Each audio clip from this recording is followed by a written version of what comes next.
This is light work. Come on, spill the tea. Yeah. Ooh.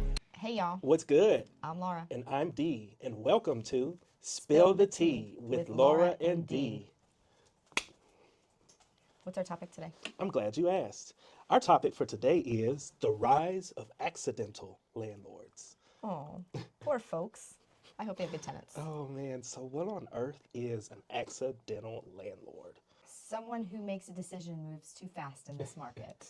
Right, so I feel like over the past couple of episodes, we've kind of given a little bit of like taste as to like what exactly is going on there. At least like if our viewers have been watching consistently, they'll know at least the real estate market is kind of weird right now. Weird But is it's an like, understatement. but you know, how does that turn into accidental landlords? To your point, like what you said makes complete sense when you understand that right now it's not quite so easy to sell a house because you're talking about like these accidental landlords aren't first time home buyers. Correct. They're this is my second home I'm moving to. This is my third home I'm moving to. This is my dream home I'm moving to.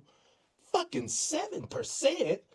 This one's You 2.5. still hadn't explained what an accidental landlord is.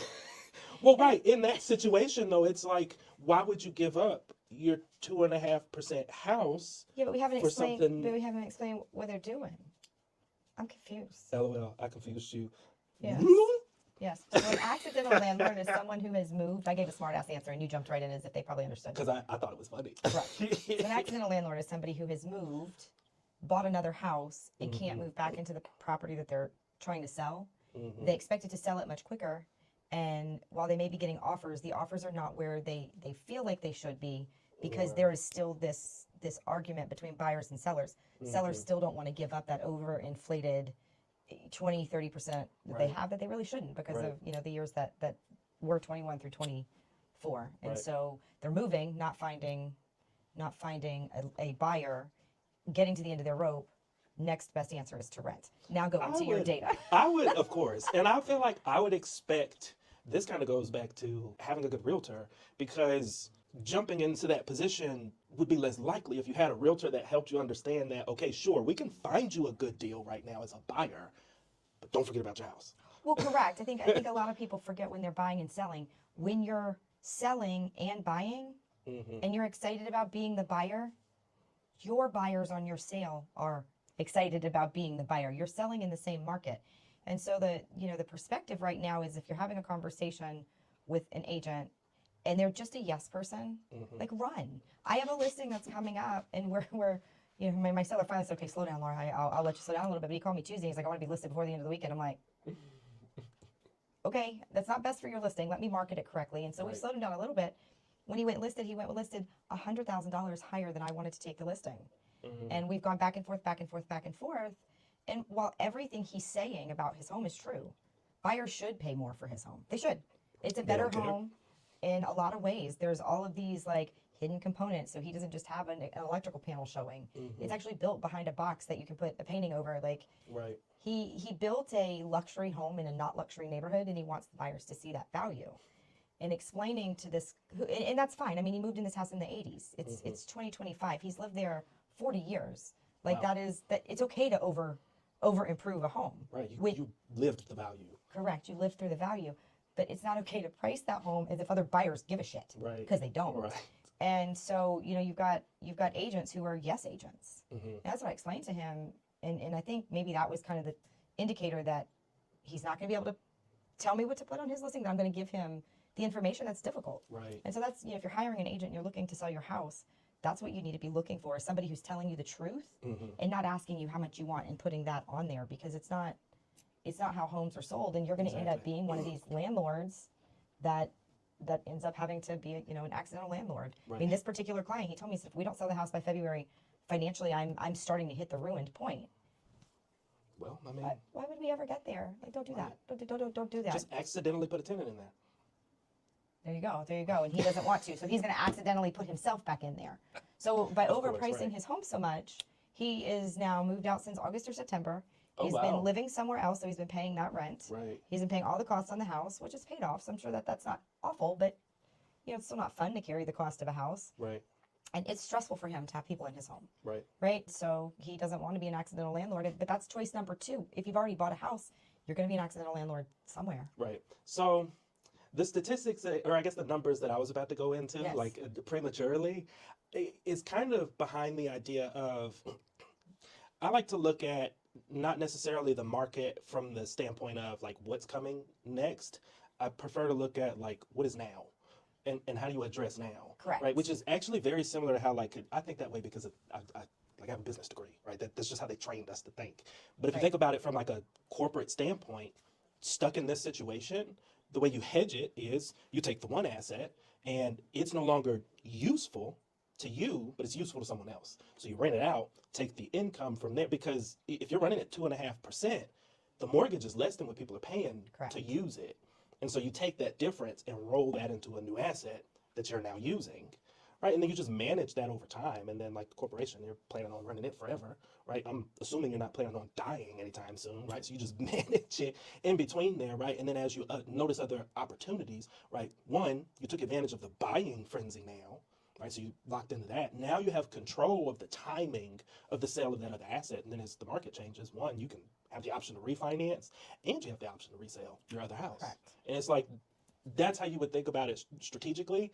And it's Yeah, like most these sellers. folks are accidentally falling into what makes most sense. So I'm interested to see over the next 10 years what that looks like in our market. Mm-hmm. Something else that's going on that's not making it as urgent for the seller to sell, right? They can hold on to that equity and say, fuck it, I'm going to rent it out.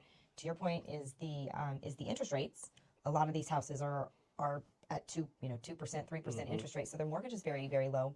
But right now the United States has more real estate fully paid for than it ever has before. The boomers' houses I are believe paid that, for. yeah.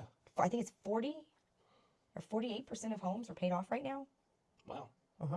So that's playing a big part in the market.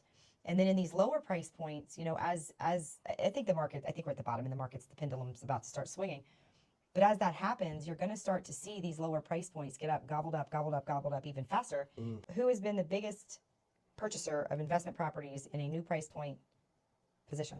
It's not institutions. Oh, you talking about like the new investors?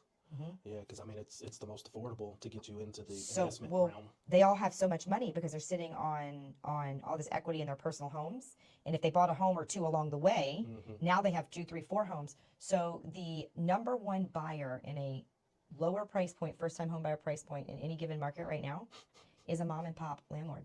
It's somebody with less than 6 stores. That was your number one buyer. The whole face of real estate's changing. It's getting very exciting. I wonder if they're chasing the rental trends now. Like I wonder if people are picking up on, They are. oh, this is what people were talking about when they said you should be a landlord because the rents keep going up. Correct. And it's like I feel like we're at the point now where like some of the other larger states were, where the government had to jump in and be like rent control, and so now that kind of changes it up. Correct. And you have those newer ones that really feel it the most because they're like, oh shit, we didn't have that much headroom. What do you mean we can't go up next year? Like that was going to pay the mortgage. Yeah. It'll be interesting. It'll be very interesting. I mean, the government puts too much control. People are going to say, fuck it, I'm not doing it. And the government needs people to not say fuck it and keep doing it. Like they can't afford and can't put up all the housing for all these people. So, I mean, I have Section 8 tenants and Section 8 tenants. So I don't mind that rule as far as the rent rate increase. I actually had that rule implemented where the first 2 years it has to stay the same. I think as a landlord, it's a great rule to implement. Right. It keeps your tenant in the house for 2 years. It locks you in almost all the time. I lock a tenant into a 2-year lease. It makes so much more sense to just keep your tenant. Well, it does. Because otherwise you got to It's flip expensive. it. Correct. It's expensive to lose them, especially every 12 months, right? So if Right. you can find a way to push that out to 24 months. And so, I guess if there is some government control there, because that's Section 8's rule, is you can't raise the rent for the first 2 years. It has to stay the same. Then after that, it's a 5% increase year over year. Right. I think that's fair. I think it's fair. I think it's super fair. And that's pretty standard in the market. I think the market is 3 to 7. So 5 is right there in between. Right. But it'll be interesting to see how it all plays out. And it'll be interesting to see how the next 12 months span, because I really do think we could have another 2020. Right. I feel like 2 things that I also would be curious about, just related to like government's control over rent and like Section 8. How long has this government shutdown been? The longest in history. Don't fucking get me started. Right. Like I'm gonna say my one thing. They're gonna shut the fucking government down. Shut it all down, including your salary. Yeah. So shut your salary down too, so that you feel the same thing the people you're putting them through. I don't care if you're a Democrat, a Republican, or a Republican. Like you can, I don't even care. Like whatever You want to call yourself? Oh my God. Turn your salary off if you're going to shut the government down. Because I have a fucking job to do. It affected everyone. Yeah. But but then on top of that, my second point was even for Section 8, not everyone does the due diligence like you do. So it's like, I feel like a lot of people a lot of landlords have a nasty habit of looking at Section 8 as the easy way or the easy way out, or this Well, is sure. almost guaranteed because there's government money in it. And it's Correct. like, well, They don't even care step if the number Section one, 8 tenant pays their portion of the Right. rent. They just care about the government right. funding. And it's like, well, step one, you're creating a business, so there's like operational and like maintenance and administrative stuff that you have to do, right? But then there's a whole other set of things that you have to do, like as far as screening the damn tenants, right? Otherwise, you just opened up your house to be a crack house for all you know. Yeah. Willingly. It'll be very interesting. I mean, it'll be very, very, very. I had somebody ask me the other day if I would do a lease out in Dallas. And I told him, baby, I love you, but it's too far out. I would. I have family out there. You should call them back and say you won't, but I will. Yeah, you got to get in to show it's a pain. And you did fine. We can talk offline, but it's a pain. Actually, send him to my leasing company that's out that way. Is who I send him to. Oh, that's what you're talking about. Oh yeah, no. Yeah, like it's just not. Yeah. I don't remember what I was saying. Yeah, because I had a stupid question. No stupid questions. But I don't remember what I was saying. I can't remember what my point is. I just know that I'm excited to see where the face of real estate is going because there's a lot of changes. There's a lot of changes in the rental world. And I know what I was saying is these people that are moving, like my client, you know, he's being smart and finding somebody. Most of these landlords are not. And so I'm interested to see what the world of rental ownership looks like. And I do think anybody... I'm scared to see it, honestly. I do think that if anybody does hold their house until next year, no, you're not going to see a huge increase in value, but I do think you'll see the face value that you're expecting this year. Right. I think the market will balance back out because the buyers are going to jump back in. Right. And the situation is always worse right before it bursts, right? Learn that, humans. Learn Right. that the bubble is about to burst. Hold your breath. We've now been here with high interest rates for 3 years. Yep. It's just because it's a change. We fear change. Fear change. Yeah. Yeah. So, you know what time it is? What time is it? It's time for question quickies. Where are our questions today? So, one of them is now a good time to buy in North Metro Atlanta? Yeah. Yes. Yeah, just fucking buy it. Just buy it. And then, what are the best suburbs for renting versus buying? Okay. So, one spot that I've noticed is really good right now for buying, and then what that probably means long term is it's probably long term good for renting because later folks will be like, oh, I like that area too. Noonan. Okay. Noonan is, so there are some other areas that are like further out suburbs that are pricier than Noonan. So Noonan comes in like actually under the market a little bit. It's really weird. I'm like, half of me doesn't believe it. Lexi and I have been looking. And then same with like Ackworth, surprisingly, is a similar one. It's just strange, but Noonan's the south side, so Ackworth would be the only one. Ackworth is probably your cheapest, safest, still in a good school district, North Metro City. I really like Ackworth. Craig was in Ackworth when we met. I love it. I think it's a great area. It's still very simple out there. There's a lot of older homes. The shopping has not been regentrificated yet, so the shopping centers are still, I don't want to say run down, but they're old, right? They're not pretty. They're not up to date. The brick's not painted white and all the things. And so you've got Ackworth needs a facelift, but it sits right there in the little bubble right next to Woodstock, right? And so you still Kennesaw. Correct. And so you still have all those really good schools and really good areas and all the things. It's not far, it's not far from Dallas. It's not. You start really kind of getting into more of that where the price points are going up. You're getting bougie, if you will, a little bit. And so that's why Ackworth is in that nice, neat little bubble. So I agree with you on Ackworth. I'll add to that because I don't do too much in rentals. But when you're looking for a rental, you're looking for 1%. Right. So can you get 1% of the purchase price or something close? Purchase price and any renovations. Correct. Correct. Or at least close to that 1%. Or you making at least say, 0.8% of the list price? I wouldn't. If it was my client, I would say if it's under 1%, no. But if you're super excited about it, then you could go down to 0.9. But other than that, I wouldn't go any lower. And that's one of those like to your it's like a test. So that's one that you start looking at that point, right? Otherwise, I'm just like, don't waste your time. Yeah, no, but you're right agree. that you're looking for that 1%. And it's not a good rental area. I think if you're getting a 0.5% or less on rent. Right. I don't want to say it's not a good rental area. It's not a heavily rented area, meaning that the people in the area are probably going to be more owners than renters. So you might have a harder time. Sometimes you find that your long-term holds in those areas, you gain a little bit more equity. So I guess there's a little give and take there. But if you're looking for a true rental area, your 1% rule is what you're looking for. Right. The rental areas, the only areas I could think of that this isn't based on data. This is more like I'm trying to think of how these areas have evolved. Like when we were talking about Ackworth, like, you know, there's like a Sprouts in Smyrna that got built up, but the area was like all woods prior to that. Like that's when I like used to go to these areas so often. Marietta and Mableton. So Mableton has always been the place to rent. And it's changing now, but I still think you can find something in a 1% range easier there. It's not really North Metro. It's Cobb. Sure. So that's kind of why I bring that up. And if we're talking truly Cobb, then there are still some areas in Marietta where you can still find that 1%. Cobb County is probably your that Cobb County, Cherokee County level is probably your only area in North Metro that you're going to find Now, that 1%. another spot you might find some pockets is going to be like Sandy Springs. And that's a maybe.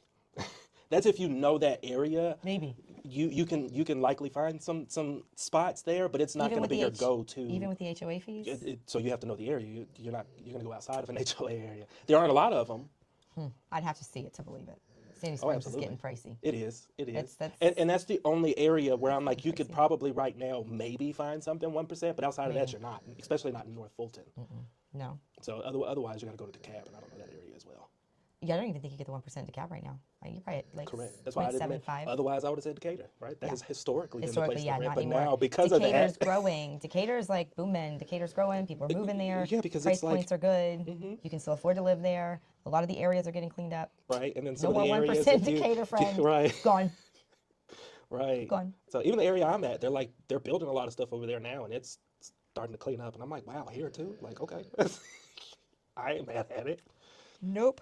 So, but yeah, no. Other than that, I think those are the best places for renting and buying right now. But that about wraps us up for today's video. Very cool, very cool. I'm going to give a shameless plug to my friends at the Painted Horse Winery. They brought me fresh eggs this morning. So if you're in Milton or Alpharetta, go check them out. They are fantastic. Their wine is fabulous. And get chicken eggs. I have duck eggs in here too It's a somewhere. great venue. Oh, it's fabulous. Yeah, it's and fabulous. they have don't they have a couple of animals over there? Don't they? A ton of animals. They have a new baby cow. Oh wow. Yeah, we might bring it in the office. Oh, that's right. He mentioned that. Yeah, Are you bringing it to the office, like for Christmas time? maybe for pictures with Santa. Oh. So we're going to try to figure out if we can get it here Sunday or not. So I don't know. I think we're planning really too close to the event. But I mean, it's a really cute calf. Oh my God, it's all white with little, oh my God. all white. Oh wow. That's awesome. And it eats very aggressively. Have you ever seen a calf eat? How they like suck, and then they like pound their face in their mother's udder? That helps the milk flow. It's just normal. It's nature, right? Sweet. Okay. Well, this little guy, he's all like super aggressive when he eats. My poor That mama. sounds like Julia. Poor mama cow. But anyway, super cute, yes. So anyway, my shameless plug. Yes. Go check them out at Yeah, the we love them.